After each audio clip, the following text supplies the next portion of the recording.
Vamos a checar su malestar.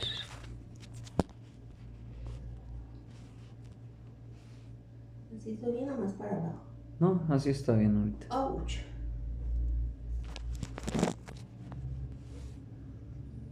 El malestar comenzó aquí. Sí, comenzó ahí.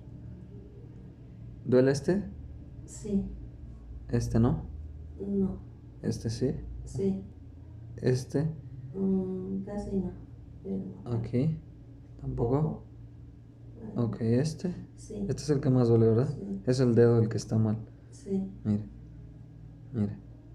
Ahorita voy a checar Fíjese todos. que hace un mes me senté. Ajá. Duré mucho tiempo sentada en el piso con el pie así. Ajá, doblado.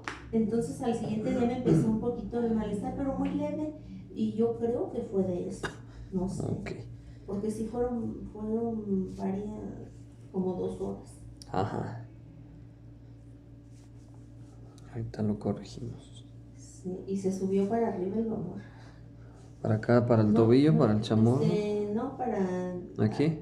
Ajá, por ahí. Ahí. Es parte de todo este. Ajá, ahí sí.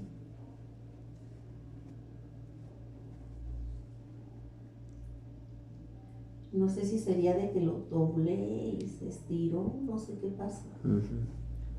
¿Sí sería de eso? A veces es como, se hace una subluxación nada más así por poner el pie flojito. Oh, pues yo creo que sí. Ahora sí vamos a checar, flojito su pie, vamos a checar dedo por dedo, ¿sí? Flojita. Eso. Flojita. ¿Escuchó? Sí. Estos de aquí. Sí. Estos eran los que estaban mal, causaban una irritación dentro de la articulación y eso provocaba el malestar hacia acá arriba. Sí. Mire. Ya, ahorita ya está en su lugar, mire, trabaja bien la articulación del dedo, mire. Sí. Entonces, sin darse uno cuenta, sí se daña uno. Sí, simple, flojita, vamos a checar su tobillo.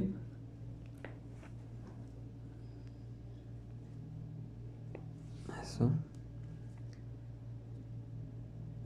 Ahí está su pie. Sí. Listo. Déjame checar aquí arriba. No, este solo es inflamación de parte de aquí.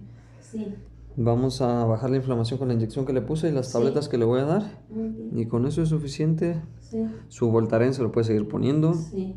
Y lavados de agua con sal, hojas de aguacate y árnica. Y está listo. Muy bien. ¿Sí? Listo. ¿Qué más?